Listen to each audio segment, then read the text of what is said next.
10 भागिले अर्धा सांग किती. कसं केलं सांग. 10 भागिले अर्धा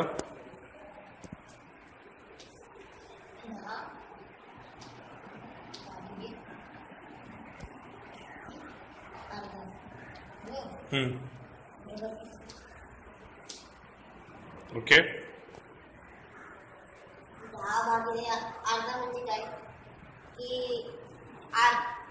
अर्ध्याला किती वेळा गुणाकार केला तेव्हा 10 येतो. अर्ध्याचा किती वेळा गुणाकार केला तेव्हा 10 उत्तर येतं. अर्ध्याला किती वेळा गुणलं तेव्हा 10 उत्तर येतं. ओके. जर अर्ध्याला 20 वेळा गुणलं तर 10 उत्तर येतं. बरोबर. ओके. तर आपण हे एक उदाहरण घेऊन सांगतोय की कसं केलं.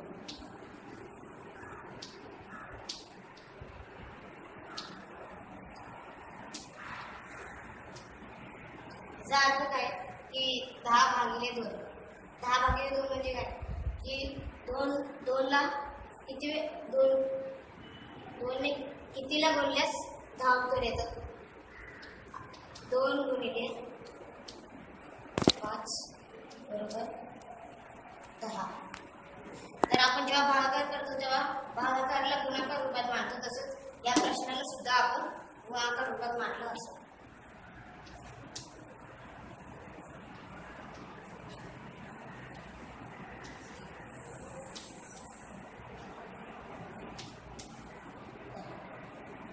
ओके. ओके. पण म्हणजे हे 20 तर नव्हता. 20 तू शोधला म्हणजे तिकडे काय होता प्रश्नचिन्ह होता. ओके. म्हणजे तू या प्रश्नाला असं बघितलं. भागाकारला तू गुणाकार रूपात बघितलं. ओके. उत्तर किती आला 20. आता तसंच जर आता मी तुला विचारलं की 14 भागिले पाव 14 भागिले पाव 14 भागिले पाव 14 भागिले पाव म्हणजे पाव आपण 4 वेळा पाव 4 वेळा गुणल्यावर 1 बनतो. बरोबर. आणि 1 14 वेळा घेतल्यावर 14 होतात. म्हणजे 14 गुणिले 4. ओके. लिहिणार जरा समीकरण. ते पाव ना 14 भागिले पाव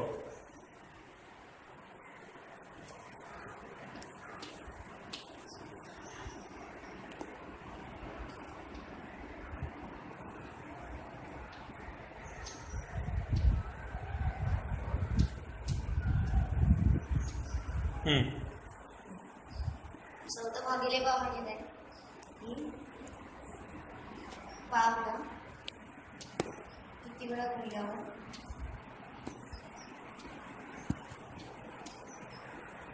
14. बरोबर. ओके. पावला 1 वेळा गुणल्यावर 1 होतं. 1 ला 14 वेळा गुणल्यावर 14 होतं. ओके. जर आपण पावला 8 वेळा गुणलं तर 2 होणार. आणि 1 ला 2 वेळा गुणलं तर 2 होतात. म्हणजे जर आपण पावला 14 ला 4 वेळा गुणलं तर आपलं उत्तर मिळतं. ओके. म्हणजे किती उत्तर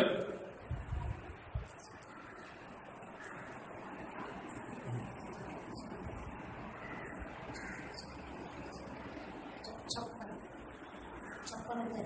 इकडेच लिहून टाक ना उत्तर. प्रश्नचिन्ह खोडून टाक इकडे. तेच आहे ना 56. हेच बोलतो ना तू. 14 भागिले पाव 56 बरोबर. ओके. मग आता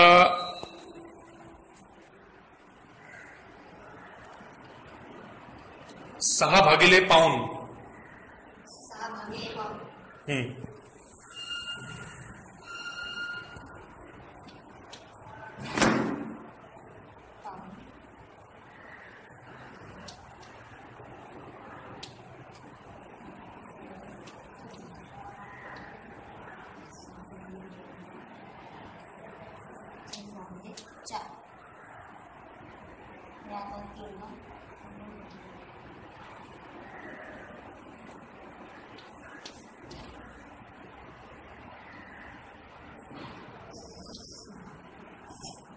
म्हणजे आता आपण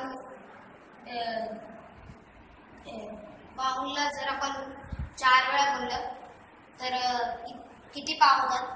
12 पाव होतात, बरोबर? पाऊंडला 4 वेळा गुणल्यावर पाऊंडला 4 वेळा 4 वेळा गुणल्यावर 4 वेळा गुणल्यावर 4 वेळा घेतल्यावर 4 वेळा घेतल्यावर हा 12 पाव होतात. 12 पाव म्हणजे किती? 12 पाव कसं कसं समजलं तुला? पाऊंडला 4 वेळा घेतल्यावर 12 पाव होतात, हे कसं समजलं तुला? आता 304 म्हणजे काय? 3 पाव, बरोबर? बरोबर. 3 पाव म्हणजे 3 पाव जर 4 वेळा घेतला आपण हा 12. ओके ओके ओके ठीक आहे. हा म्हणजे 12 पाव म्हणजे किती पूर्णांक? आता 4 पाव म्हणजे 1 पूर्णांक. ओके 4 त्रिक 12 म्हणजे 3 पूर्णांक झाले, ओके बरोबर? 12 पाव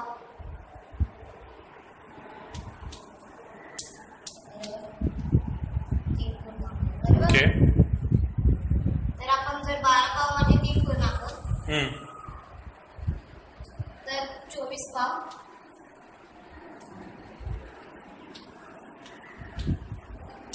बरोबर 6 पूर्णांक. ओके त्यासाठी आपल्याला पाव गुणिले 4 नाही, पाव गुणिले 8 करावं. मग जेव्हा आपण 8 लिहिणार,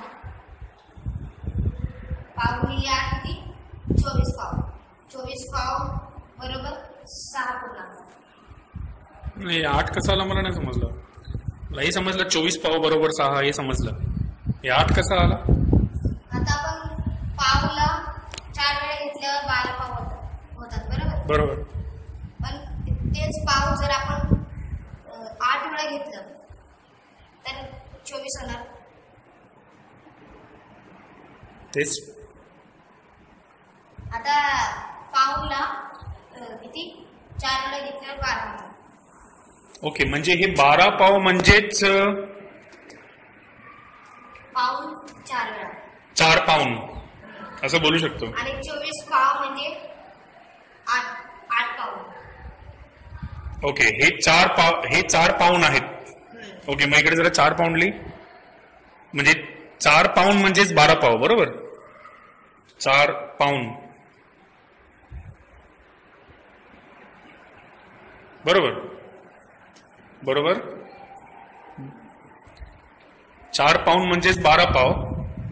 मग 8 पाव बरोबर 24 पाव. ओके मग तू 12 हे 3 पाहिजे होता म्हणून तू हे 12चा 24 पाव झाला आणि मग 24 पाव पासून तू इकडे आला. ओके 24 पाव लागले म्हणून म्हणजे 8 पाऊंड लागले असणार. ओके ठीक आहे छान.